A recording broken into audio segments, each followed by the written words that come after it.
Continuing our last part of BCA IGNOU question paper of December 2022, हमने discuss किया था question number 2 तक, जिसमें हमने फाइंड किया था कि पॉइंट ऑफ डिसकंटिन्यूटी क्या होगा इस फंक्शन का। आज हम थर्ड क्वेश्चन से स्टार्ट कर रहे हैं। So we have to solve the following system of linear equation using the Cramer's rule. So let me tell you the formula of Cramer's and then we'll proceed to solve this equation. So Cramer's rule हमें help करता है इन variables की value find करने में। जैसे कि यहाँ पर x, y, z 3 वेरिएबल्स हैं, तो हम यूजिंग द डिटर्मिनेंट इन तीनों वेरिएबल्स की वैल्यू को फाइंड कर सकते हैं। और उसके लिए पहले हम जो भी इक्वेशंस हमें दी होगी, जैसे यहाँ पर 0 टाइम्स z है क्योंकि z यहाँ पे मिसिंग है, तो इस तरीके से इसी कोएफिशिएंट की हेल्प से हम डिटर्मिनेंट फाइंड कर लेंगे। तो x की वैल्यू, x का कोएफिशिएंट 1 है, y का कोएफिशिएंट 1 है, z का कोएफिशिएंट 0 है। इसी तरीके से नेक्स्ट वाली इक्वेशन में x का कोएफिशिएंट 0 है, बाकी दोनों का 1 है, एंड लास्ट में x का 1 है, y का 0 है एंड z का 1 है। तो इसका डिटर्मिनेंट हमें फाइंड करना है और ये होते हैं हमारे, अगर मैं जनरल इक्वेशन लिखूं so it is a into में x, a1 मान लो इसको, प्लस में b1 इंटू में y, c1 इंटू में z is equals to d1। जो राइट हैंड साइड है this is d1, d2 and d3। और इसी तरीके से हम नेक्स्ट इक्वेशन बना सकते हैं a2, a3, b2, b3 and C2, C3, ये हो जाएगा D2, D3। ठीक है, तो जो हमें डिटर्मिनेंट निकालना है x, y, z के कोएफिशिएंट का, उसमें हम a1, a2, a3 which are the coefficients of x, similarly b1, b2, b3 and c1, c2, c3 इनका यूज करके इसका डिटर्मिनेंट निकालते हैं। तो if I am expanding along row 1, so I can write 1 into 1 minus 0, then negative of 1, ये जाएगा यहाँ से, ये हट जाएगा, ये 0 आ गया और माइनस का 1 आ जाएगा। ठीक है, इसको सॉल्व करेंगे 1 इंटू 1 एंड ये हो जाएगा पॉजिटिव का 1। ठीक है, तो डिटर्मिनेंट आ गया 2। अब हमें फाइंड करना है x, y, z की वैल्यू। सो x की वैल्यू फाइंड करने के लिए हम फॉर्मूला यूज करते हैं d1, d2, d3 एंड यहाँ पर आता है b1, b2, b3, c1, c2, c3 and divided by the determinant. ये होता है हमारी डिटर्मिनेंट की वैल्यू। ओके, तो जैसे हमने x फाइंड किया है, इसी तरीके से y फाइंड किया जाता है, a1, a2, a3। अब ये जो राइट हैंड साइड पे जो हमारी एंट्रीज होती हैं d1, d2, d3, वो पहले हमारे फर्स्ट कॉलम में थी, मतलब x की कोएफिशिएंट में थी। आप इस तरीके से याद रख सकते हो कि अगर हम x की वैल्यू को फाइंड कर रहे हैं तो वो x की कोएफिशिएंट में हमने रिप्लेस किया है d1, d2, d3। जब हम y की वैल्यू फाइंड कर रहे हैं तो हम d1, d2, d3 को सेकंड कॉलम में, मतलब y के कोएफिशिएंट की जगह पर रिप्लेस कर रहे हैं, and this divided by the determinant.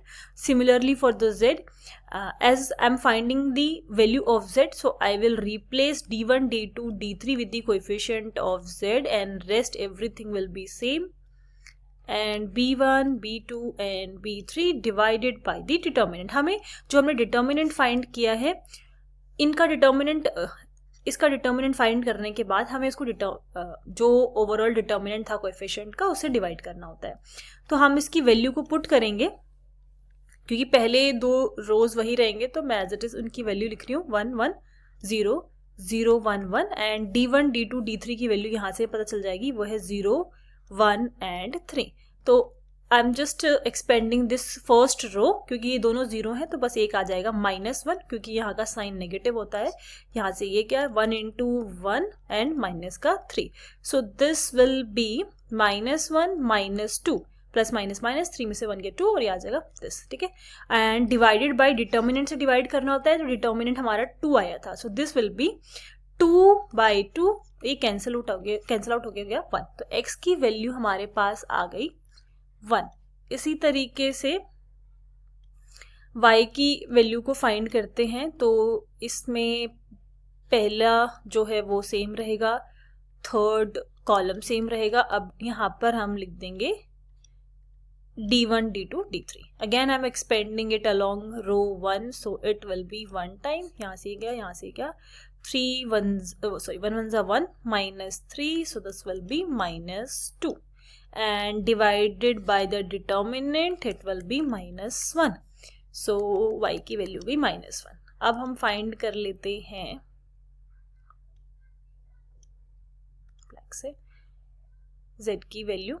So first ये हो जाएगा 0, 1, 3 और A1 A ये दोनों कॉलम सेम रखने हैं. सो 1 0 ओके यहीं पे लिख लेते हैं 1 0 1 1 1 0 और थर्ड हमें रिप्लेस करना है 0 1 3. So I am expanding it along okay first column. So this will be 1 times 3 1 3 -1. So ये गया यहाँ से ये गया, ये 0 हो जाएगा माइनस का 1. तो ये आ जाएगा 3 1 3 पॉजिटिव का 1 बिकॉज 1 इंटू 1 हो जाएगा, साइन कैंसिल आउट हो जाएंगे. यहाँ पे आ जाएगा 4 और डिटर्मिनेंट से डिवाइड करना होता है तो दिस विल बी 2. तो z की वैल्यू आ जाएगी 2. तो 1 -1 एंड 2. आप इसको चेक करने के लिए किसी भी एक इक्वेशन में या दो इक्वेशन में पुट करके इसको चेक भी कर सकते हो, सो दैट आप श्योर हो जाओ कि जो आपने आंसर निकाला है वो करेक्ट है या नहीं. अब जैसे x की वैल्यू है 1 और y की वैल्यू है -1, तो 1 -1 0, दिस इज करेक्ट.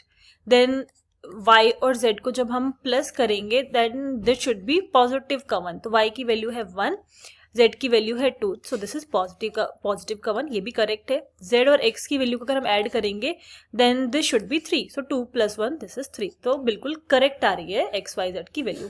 मैं यहाँ पर आपको चेक करके इसलिए बता रही हूँ सो दैट कि अगर आपसे कोई भी कैलकुलेशन में मिस्टेक हुई हो तो आप उस चीज़ को करेक्ट कर सको, बिकॉज छोटी सी भी मिस्टेक आपके आंसर को चेंज कर देगी. एंड इसी तरीके से मैंने आपको क्वाड्रेटिक इक्वेशन के बारे में बताया था कि अगर हमें दो रूट्स पता हैं और हमने एक क्वाड्रेटिक इक्वेशन बना भी ली है तो आप कैसे चेक कर सकते हो वापस से उसको सॉल्व करके. You can use the discriminant formula to find the roots of that particular quadratic equation. तो ये आपको हेल्प करते हैं अपने आंसर को चेक करने में. Moving to our next question number 3rd का बी पार्ट है. Okay, so let me erase it all. थर्ड के बी पार्ट में if the first term of an AP is 22, so A की वैल्यू 22 given है, the common difference is -4 and the sum of n terms Sn is equals to 64 and we have to find the value of n. So for the Sn formula of arithmetic progression we have Sn is equals to n by 2 bracket start 2a plus n minus 1d. So n हमें find करना है and हमें ये नहीं पता कि वो nth term कौन सी है, बट उस nth term तक जो sum है that is 64 and सबकी वैल्यू पुट कर देंगे. a की वैल्यू है 22, n की वैल्यू फाइंड करनी है, difference is -4. So this will be, I can multiply 64 into 2, 4 2 are 8, 6 2 are 12, 128 n by 44 and ये हो जाएगा माइनस का 4n प्लस का 4. So I can multiply this n to this and ये हो जाएगा 44n minus 4n square plus 4 is equals to 4n plus 128. okay, 44n minus 4n square n plus 4n, इन दोनों को हम ऐड कर सकते हैं तो ये हो जाएगा 48n and minus 4n square plus is equals to 128.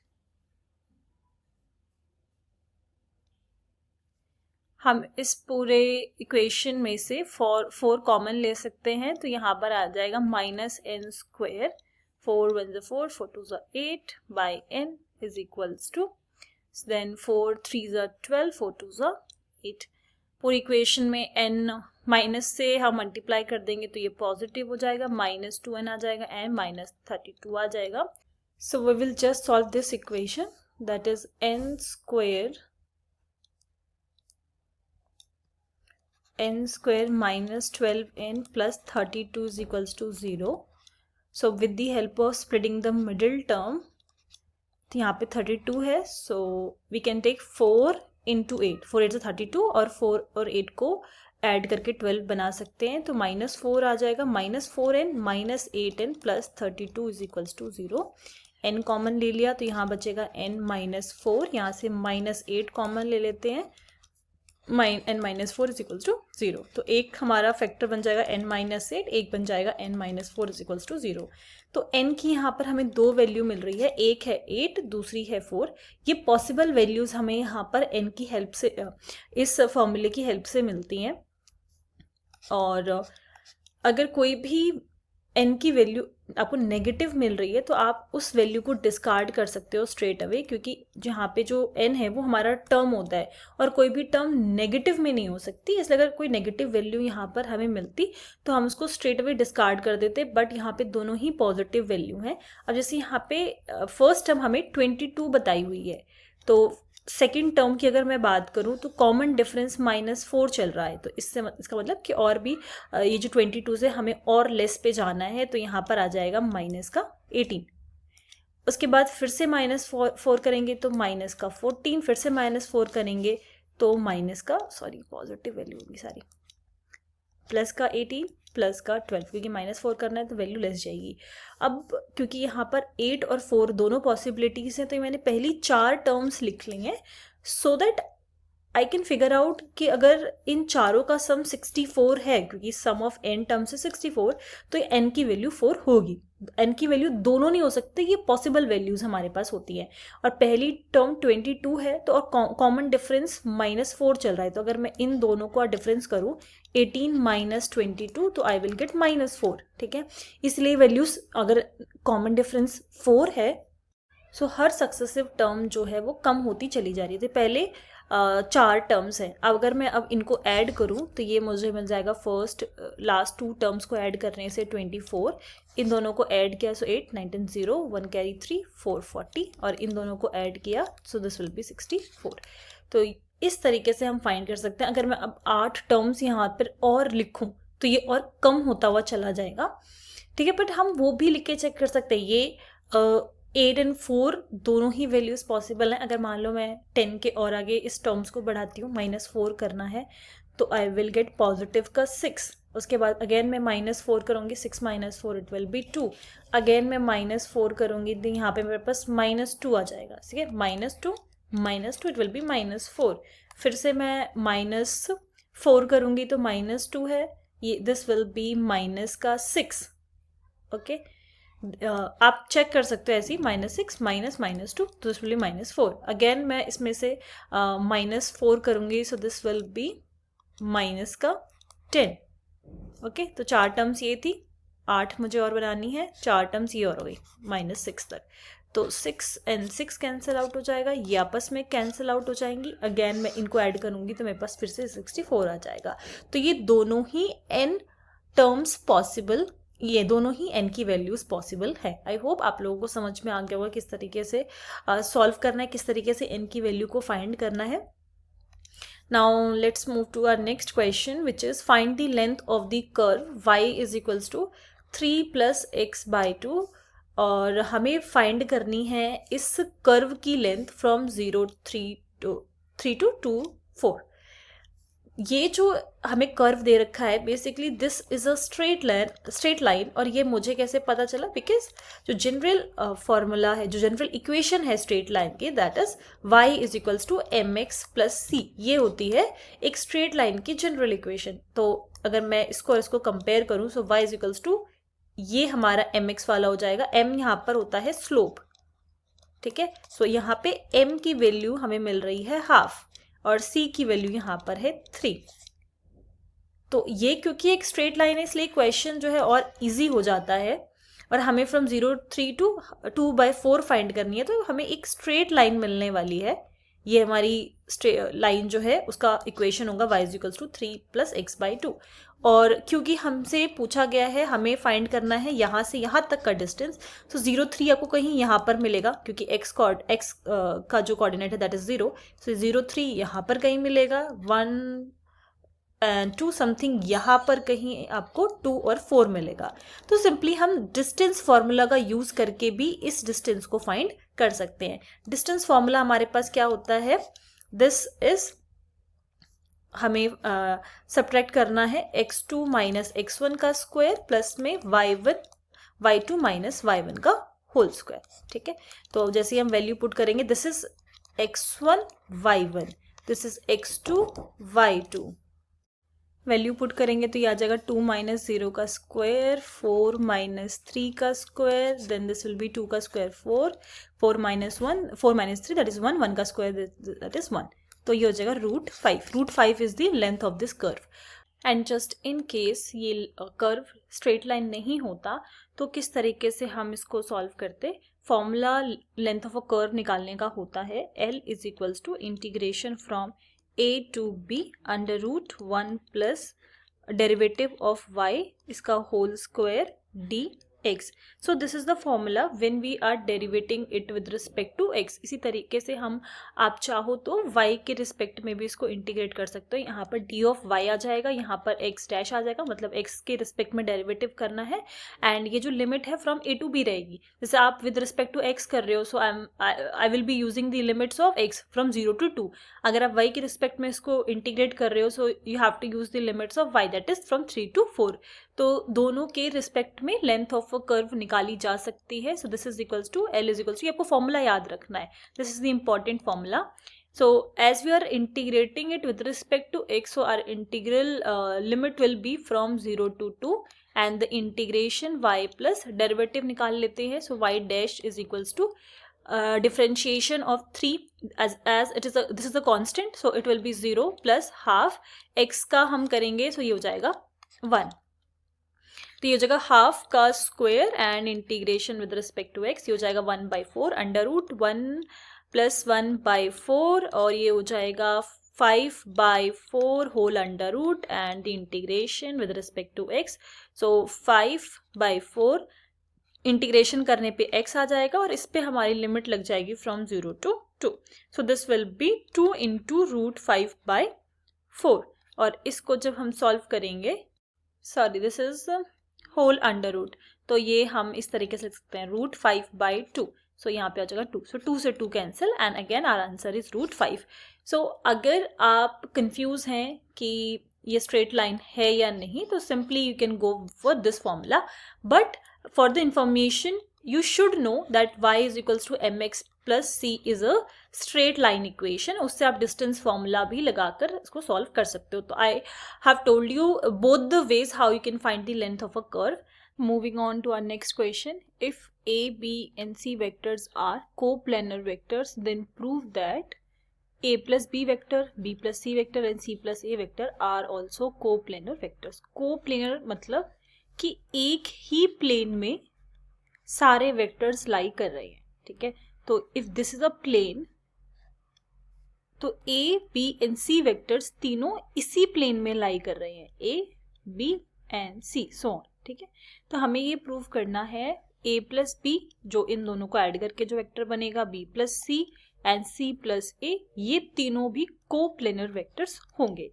तो जो कंडीशन है कोप्लेनर वेक्टर्स की, उसके अकॉर्डिंगली जो वेक्टर्स कोप्लेनर वेक्टर्स है उनका scalar product should be 0। Okay, so we can write, scalar product लिखने का तरीका ये भी होता है और इस तरीके से भी हम लिख सकते हैं, दो वेक्टर्स का क्रॉस प्रोडक्ट एंड फिर तीसरे से उसका dot product.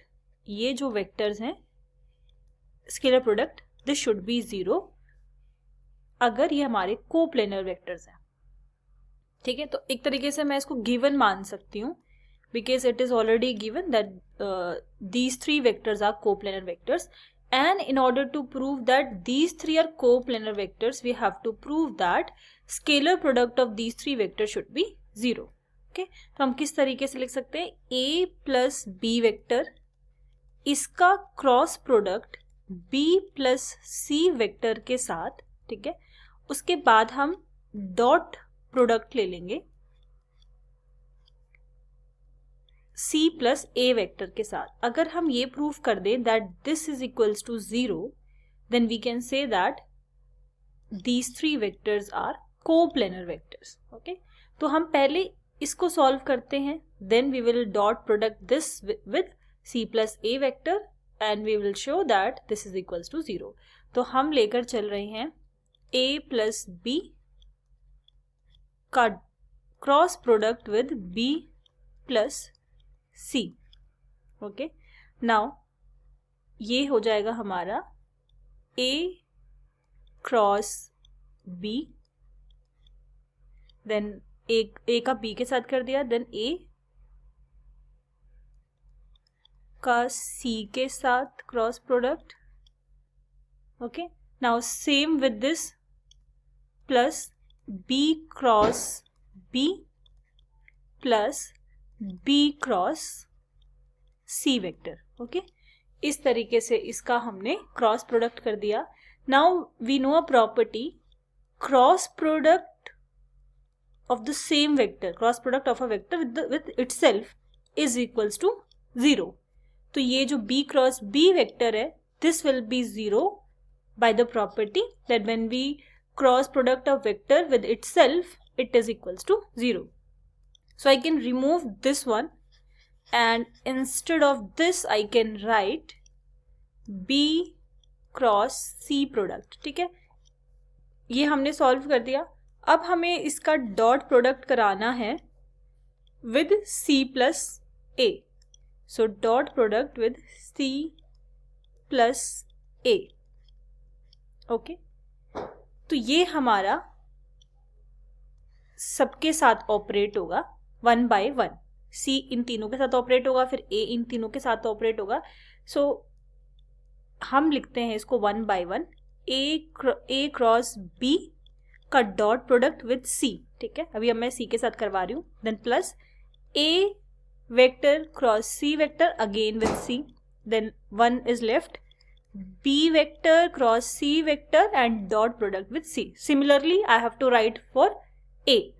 Then plus a cross b into a plus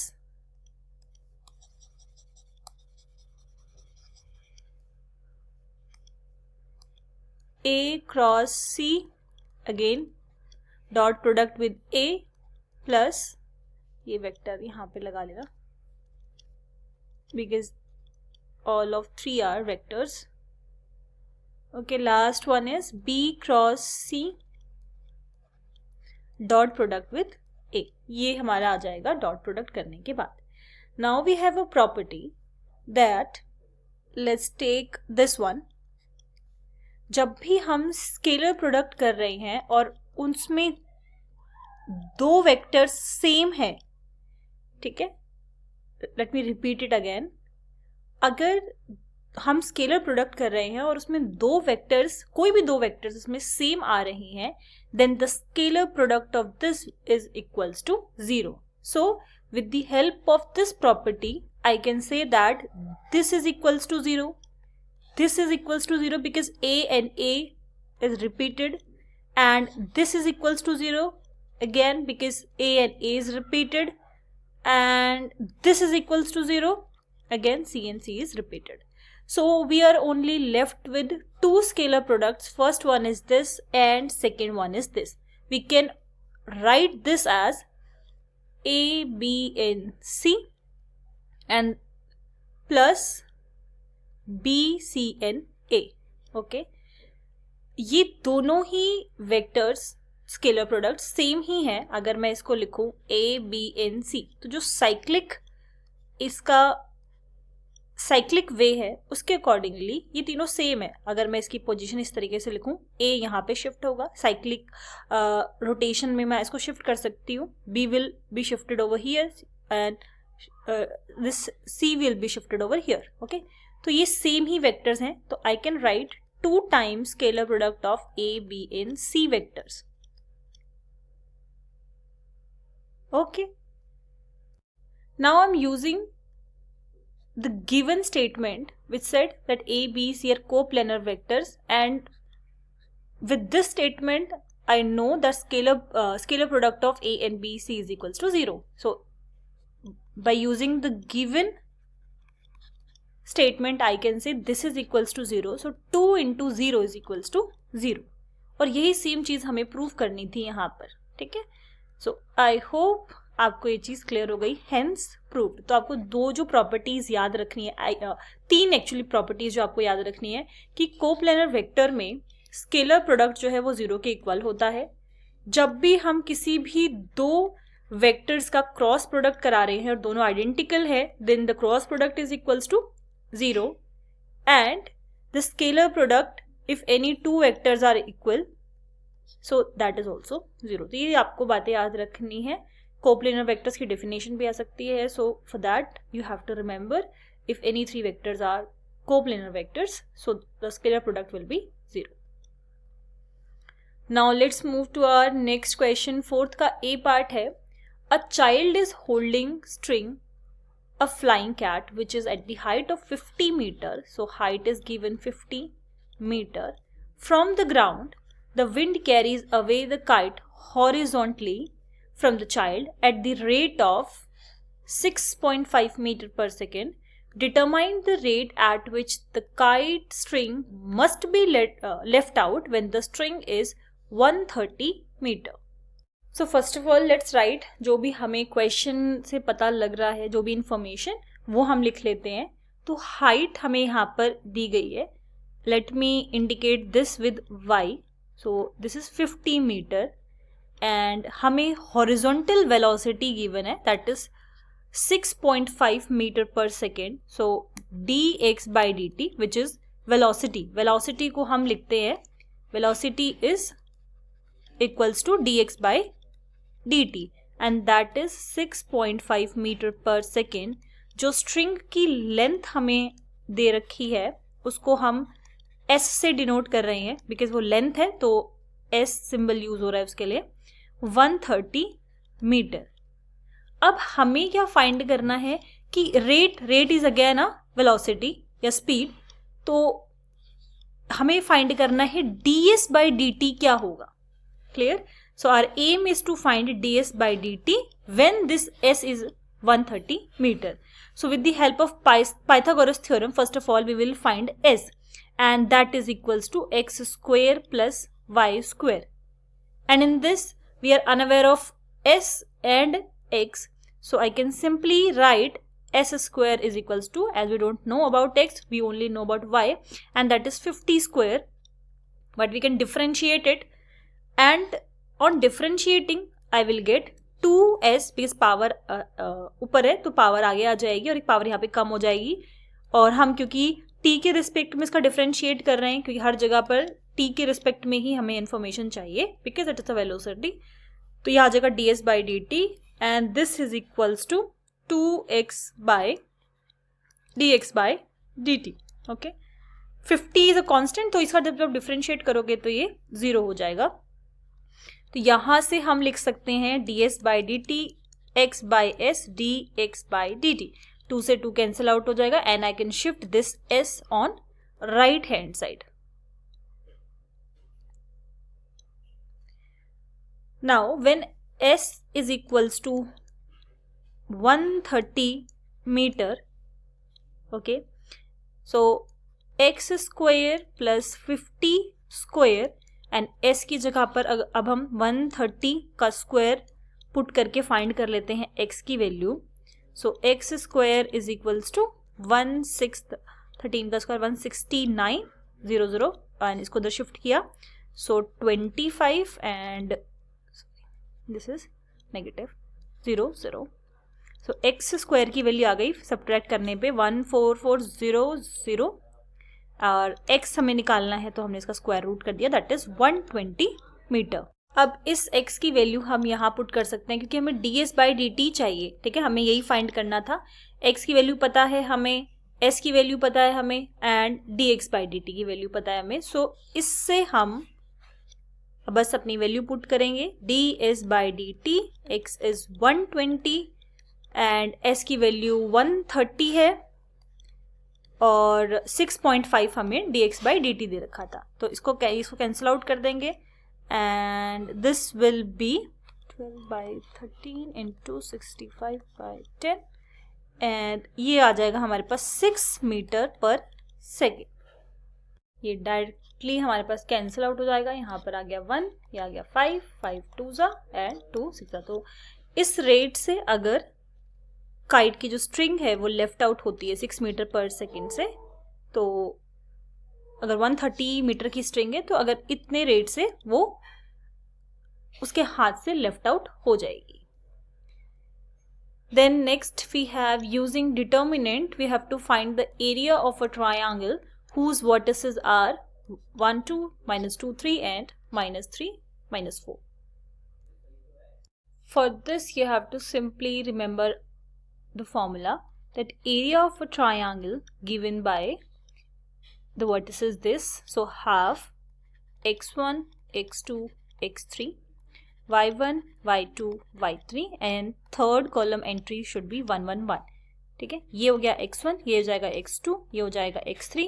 similarly y1 y2 and y3, इनकी वैल्यू को हम यहाँ पर पुट करेंगे 1 minus 2 minus 3 by 2 3 minus 4 and last will be 1 1 1। ठीक है, इसको सॉल्व कर लेंगे। किसी के भी अलोंग आप एक्सपेंड कर सकते हो। सो अगर हमने हाफ बाहर कर दिया, I am expanding it along row 1, so this will be 3 1 3 minus minus plus 4 minus 2, यहाँ से गया -2 पॉजिटिव का 3, लास्ट इज प्लस का 1, 4 2 8 negative negative positive, then again positive, 3 3 9। ठीक है, इसको सॉल्व कर लेंगे तो ये आ जाएगा हमारे पास again half and this is 7 -2 1 and plus 17।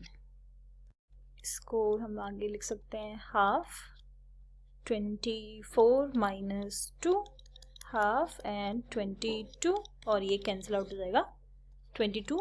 ठीक है, हाफ से कैंसिल आउट कर देंगे। देन द डिटर्मिनेंट और you can say the area of the triangle whose vertices are 1 2 -2 3 and -3 4 -3 and -4 are is 11। Okay, और हम यूनिट इसमें लगा सकते हैं square unit. Next question is of mathematical principle mathematical induction, और इस क्वेश्चन में हम पहले n इज इक्वल्स टू 1 के लिए दिखाते हैं कि हमारा जो केस है that is holding true, and we assume for n, और हम प्रूव करते हैं n+1 के लिए। So for the first step I am putting the value of n is equals to 1।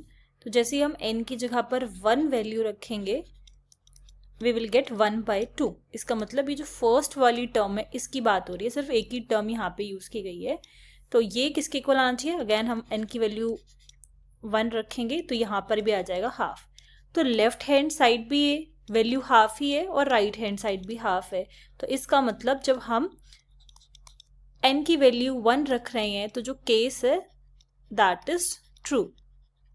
Now we are assuming कि जो ये एक्सप्रेशन दिया हुआ है ये बिल्कुल करेक्ट है फॉर दी n। ठीक है, तो जो एज इट इज लिखा हुआ है यहाँ पर वो हम एज्यूम कर रहे हैं that this is correct for n।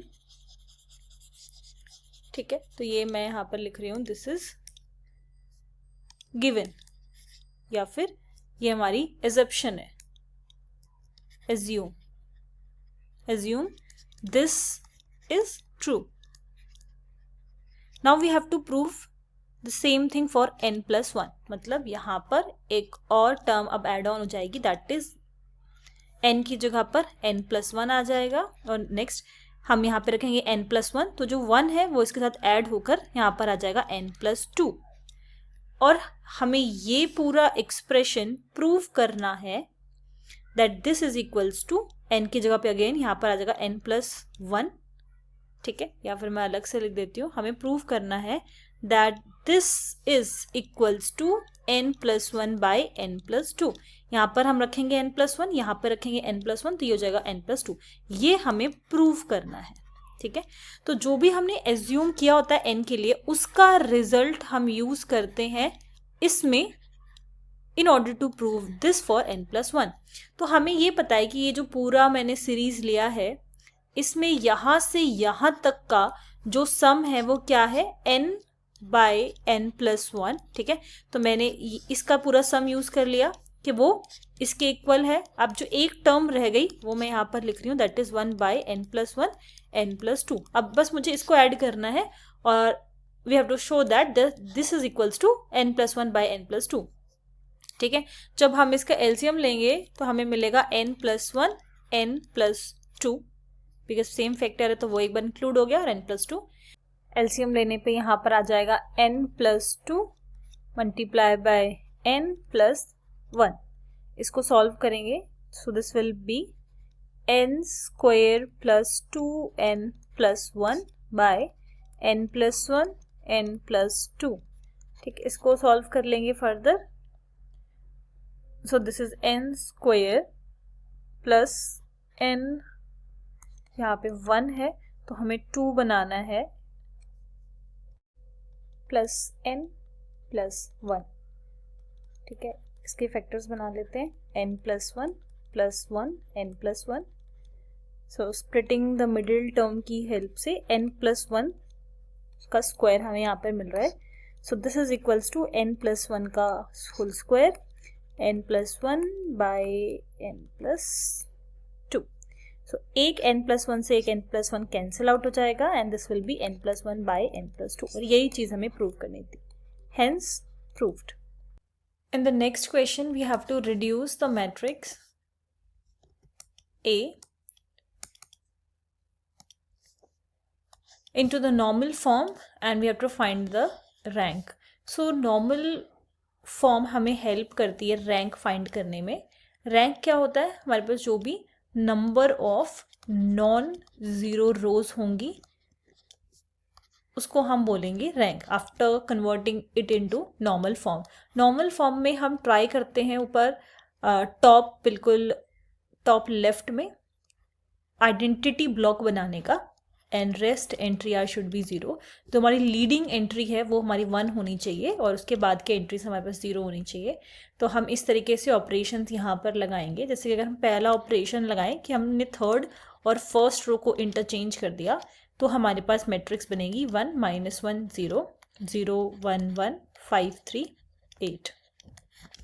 Then हम इस एंट्री को 0 करना चाहते हैं तो हमने रो थर्ड में लगाई operation, that row third -5 times row 1, then this will be converted, यहाँ पे 0 आ जाएगा, and 3 - 5 time row 1, this will be 8, and similarly 8 over here, 0 1 1 1 -1 0।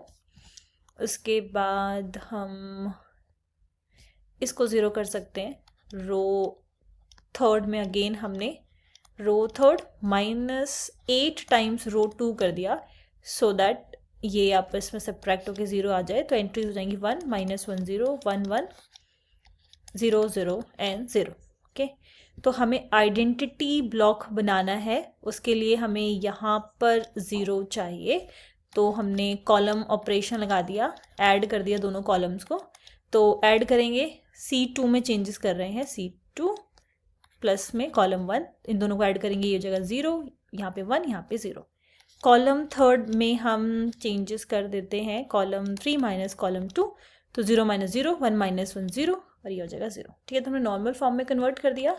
इसकी रैंक अब हम फाइंड करेंगे, नंबर, ये हमारे पास आइडेंटिटी बन गई ऊपर IR 2 × 2 की। ठीक है, तो हम ट्राई करते हैं नॉर्मल फॉर्म में इसको आइडेंटिटी मैट्रिक्स बनाने का। जो नंबर ऑफ नॉन ज़ीरो रोज चाहिए, तो यहाँ पर पहली रो जो नॉन ज़ीरो है, दूसरी रो जो नॉन ज़ीरो है, मतलब सारी एंट्रीज अगर 0 होंगी तो ही हम उसको 0 रो बोलेंगे। फर्स्ट और सेकंड रो में हमारे पास एक एक एलिमेंट एंट्री ऐसी है जो that is non zero, so rank of this matrix will be 2। Now in the next question, we have to find the vector and the Cartesian equation of the line passing through the points -2 0 3, इसको हम A मान लेते हैं, and this is our B 3 5 -2। So to find the direction D of the line, it is we can just subtract the points to find the direction. So simply we will subtract b minus a. Simply we will subtract it. So 3 minus minus 2, then 5 minus 0, minus 2 minus minus 3. So this direction d vector will be 5 I cap plus 5 j cap and minus 5 k cap. Okay, now second thing that we have to find the vector equation, and that is, ये आपको याद रखना है, that r vector this is equals to a vector plus lambda times t, the direction vector. Okay, तो यहाँ पर हम just we are using a for the position vector. So this a vector will be minus 2 I cap plus 0 j cap and plus 3 k cap. तो हमने इस point a को हमारा position vector मान लिया है. अब मैं अगर यहाँ पे a वेक्टर पुट करती हूँ, so r is equals to -2 I cap plus 0 j cap 3 k cap plus में लैम्डा, और यहाँ पर आ जाएगा हमारा direction vector, that is 5 I cap 5 j cap minus 5 k cap. Okay, और अगर हम पॉइंट b को यूज़ करते हैं using point b as the position vector, तो सेम इसी तरीके से यहाँ पर ये हो जाएगा 3 I cap प्लस में 5 j cap minus 2 k cap plus lambda, and same direction vector हमारा सेम रहेगा 5 j माइनस 5 k cap. ठीक है, तो ये हमने फाइंड कर दिया हमारा vector. Now for the Cartesian equation, उसका फॉर्मूला होता है x minus x1 x2 minus x1, this is equals to y minus y1 by y2 minus y1. This is the equation this is the Cartesian equation using the 2 points z minus z1, z2 minus z1. So you have to remember this. For the direction vector we find the difference of the point, और vector के find करने के लिए आप जिस भी point से use कर पोजीशन वेक्टर जिसको भी मान रहे हो, हम उस वेक्टर को यहाँ पे पुट करके और डायरेक्शन वेक्टर को पुट करके हम अपना वेक्टर फाइंड कर सकते हैं. देन कार्टेशियन इक्वेशन के लिए हम इसका यूज़ करेंगे, and simply we will just put the value. So x minus -2 तो +2 हो जाएगा. देन ये हो जाएगा 5, this is equals to, okay, so this will be y minus 0, 5 minus 0, z minus 3 and -2 minus 3, तो ये हो जाएगा -5. तो ये हो गई हमारी vector equation of the line, and ये हो गई हमारी cartesian equation. Okay, so we are on the last second question. It is given that if y is equals to natural log e to the power x into x minus 2 by x plus 2 to the power 3 by 4, we have to find dy by dx.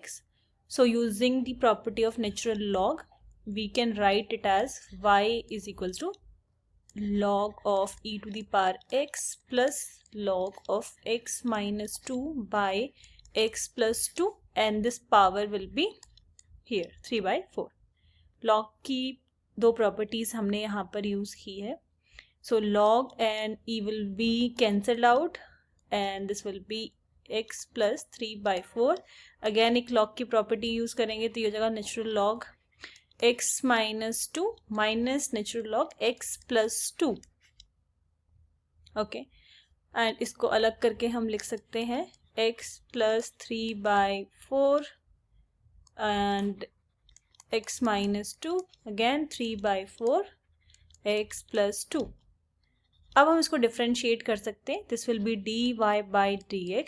सो ये हो जाएगा एक x के respect में इसका differentiation, sorry, ये हो जाएगा 1 प्लस 3 by 4. इसका डिफ्रेंशिएशन करेंगे तो log x का डिफ्रेंशिएशन होता है 1 by x, तो यहाँ पे आ जाएगा 1 by x minus 2. x minus 2 का वापस से डिफ्रेंशिएशन करेंगे तो ये 1 हो जाएगा, this will be 0 minus 3 by 4, और ये है x प्लस 2. ओके, सो 1 बाय x प्लस 2, इसका वापस से डिफ्रेंशिएशन करेंगे, ये हो जाएगा 1, ये हो जाएगा 0. This is the final answer. आप चाहो तो उसको और आगे सॉल्व कर सकते हो। D y by d x is equals to 1 plus 3/4 को कॉमन ले लेंगे तो यहाँ पर आ जाएगा 1/x minus 2 plus 1/x plus 2। इसका एलसीएम ले लेंगे तो ये प्रॉपर्टी हो जाएगी a minus b a plus b की, ये हो जाएगा एक्स स्क्वायर माइनस 4 एंड यहाँ पे आ जाएगा x प्लस 2 और इधर आ जाएगा plus x minus 2। Okay, so this will B, यहाँ पे नेगेटिव का साइन है तो यह भी नेगेटिव हो जाएगा। ओके, तो यहाँ नेगेटिव हुआ तो ये भी नेगेटिव और ये पॉजिटिव, तो x से x कैंसिल आउट, 2 प्लस 2 4 हो जाएगा। So we can write it as 1 plus 3/4 x square minus 4/4. This is dy by dx and this is the final answer. Now let's move to our last question of this question paper. Let me clear this.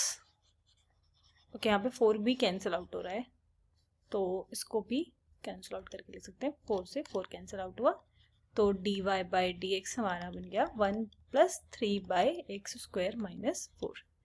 Last question में है a person wishes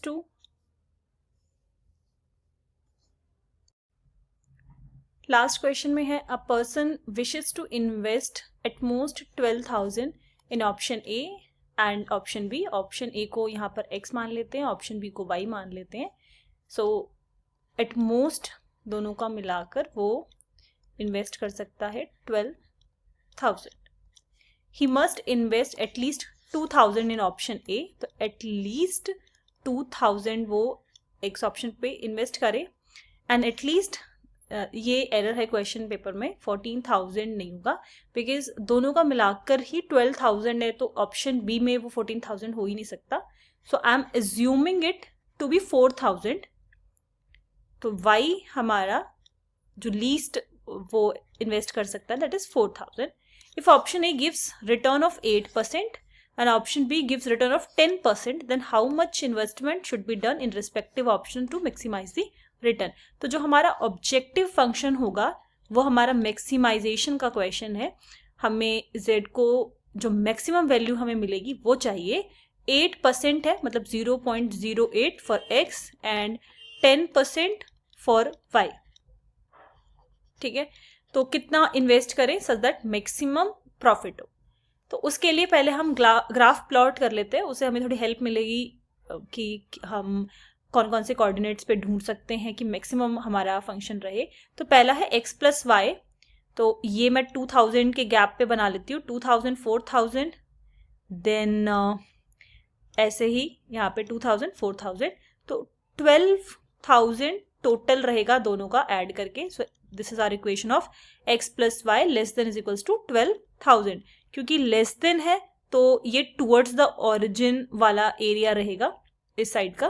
ठीक है, और आप चाहो तो origin वाला point put करके, मतलब x की जगह पे 0 y की जगह पे 0 पुट करके चेक कर सकते हो कि ये टुवर्ड्स द ओरिजिन रहेगा या फिर फार फ्रॉम ओरिजिन रहेगा। अगर एक्सप्रेशन करेक्ट आती है तो वो टुवर्ड्स द ओरिजिन होता है। इसी तरीके से इन दोनों को प्लॉट करेंगे। x का मिनिमम 2,000 है या उससे ज़्यादा, मतलब अवे फ्रॉम ओरिजिन, और y का है 4,000 and it is also away from origin because 4,000 या उससे ज़्यादा रखना है। तो जो रिक्वायर्ड हमें रीजन मिल रहा है वो ये वाला है, तो इसके हम इंटरसेक्टिंग पॉइंट फाइंड कर लेंगे। ये इंटरसेक्टिंग पॉइंट फाइंड करने के लिए जो ये वाली इक्वेशन है x plus y less than 12,000, इसका और y should be greater than is equals to 4,000, इन दोनों इक्वेशन का इंटरसेक्शन फाइंड करेंगे। तो y की वैल्यू क्या रखनी है, 4,000 रखनी है। तो x हमें मिल जाएगा 12,000 माइनस 4,000 करने से विच इज 8,000। तो x का कोऑर्डिनेट है 8,000 एंड y का कोऑर्डिनेट है 4,000। सिमिलरली यहाँ पे x का तो 2,000 है क्योंकि लेस तो हमें इसी से रखना है 2,000, और उसको 12,000 से सब्ट्रैक्ट करके हम ये हमारा x प्लस वाई का है। ओके, तो सिमिलरली आप सब्ट्रैक्ट करके फाइंड कर सकते हो, ये हो जाएगा 10,000। Third one is this one, जिसमें x हमें पता है 2000 है और 4000 y का कोऑर्डिनेट है। तो जितने भी इसके इंटरसेक्टिंग पॉइंट थे वो हम फाइंड कर लेंगे। अब 1 बाय 1 हम अपने फंक्शन में पुट करेंगे। ये हमारा ऑब्जेक्टिव फंक्शन है, इसमें हम पुट करेंगे एंड वी विल चेक कि किस में हमें मैक्सिमम मिल रहा है। Okay, so 8000, 4000 and 2000, 10,000 and last one is 2000, 4000. So maximum z of 0.08 x into 0.10 y. So 1 by 1 मैं यहाँ पे इसको नाम दे देती हूँ। Let's take this is our A, this is our B and this is our C.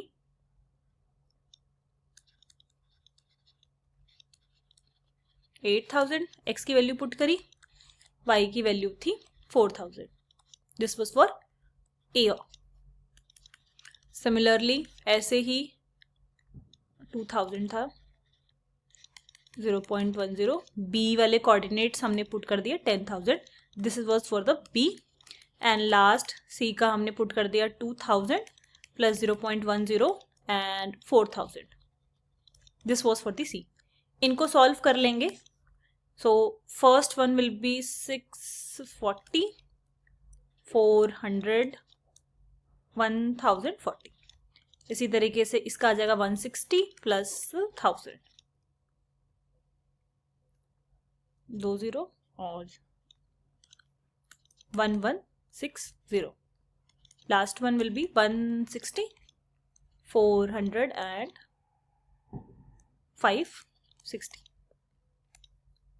तो 1040, 1160 और 560 में से दिस इज ग्रेटर वन. ये हमारा मैक्सिमम, हमारा जो ऑब्जेक्टिव फंक्शन है उसमें हमें मैक्सिमम वैल्यू मिल रही है. और ये था हमारा पॉइंट बी के लिए, मतलब 2000 एंड 10,000 वाला. तो इससे हमें पता चलता है कि किस वाले ऑप्शन ए या किस वाले ऑप्शन में किस तरीके का इन्वेस्टमेंट करना है सो दैट मैक्सिमम रिटर्न मिले. तो इस क्वेश्चन में एक एरर था, ये 4000 रहेगा. तो जिस मैंने आप लोगों को बता दिया किस तरीके से सॉल्व करना है. आप जो एक्सप्रेशन मिलेगा उससे आपको हेल्प मिलेगी कौन सा रीजन रहेगा टुवर्ड्स द ओरिजिन और फार फ्रॉम ओरिजिन. तो आप ओरिजिन वाला पॉइंट रखकर चेक कर सकते हो कि किस डायरेक्शन में रीजन है आपका. फिर सारे इंटरसेक्शन के पॉइंट्स आपको फाइंड करने हैं. इंटरसेक्शन के पॉइंट उन दो इक्वेशन को सॉल्व करने से मिलेंगे जिसमें वो, जहां पे वो इंटरसेक्ट हुआ है. और फिर हम अपने मैक्सिमम वाले जो ऑब्जेक्टिव फंक्शन है हमारा उसमें हम उसकी वैल्यू पुट करेंगे एंड विल चेक कि कौन सा फंक्शन हमें मैक्सिमम आंसर दे रहा है. तो उसी हिसाब से हमें पता चलेगा कि किस ऑप्शन में कितनी इन्वेस्टमेंट करनी है सच दैट मैक्सिमम रिटर्न हो. मिनिमम वाले क्वेश्चन के लिए मिनिमम वैल्यू को ढूंढा जाता है. अब जैसे ये क्वेश्चन रिटर्न का है तो प्रॉफिट चाहिए इसमें, इसलिए मैक्सिमम का क्वेश्चन है. जब भी हमें प्रॉफिट चाहिए होता है तो हम अपने ऑब्जेक्टिव फंक्शन को मैक्सिमाइज करते हैं. एंड जैसे सपोज करो लॉस है तो लॉस जैसी चीजें हमें कम चाहिए होती है. तो इस टाइप के फैक्टर के लिए हम अपना मिनिमाइज अपने ऑब्जेक्टिव फंक्शन को मिनिमाइज करते हैं. तो इट्स डिपेंड ऑन क्वेश्चन कि हमसे क्या पूछा जा रहा है. So this was the whole question paper. Part A का जो लिंक है वो आपको डिस्क्रिप्शन में मिल जाएगा. I have solved all the questions and even told you more than one method of solving a particular question. और बेसिक लेवल पे भी मैंने चीज़ों को एक्सप्लेन किया है. But still if you have any doubt you can ask me in the comment section. And okay, thank you.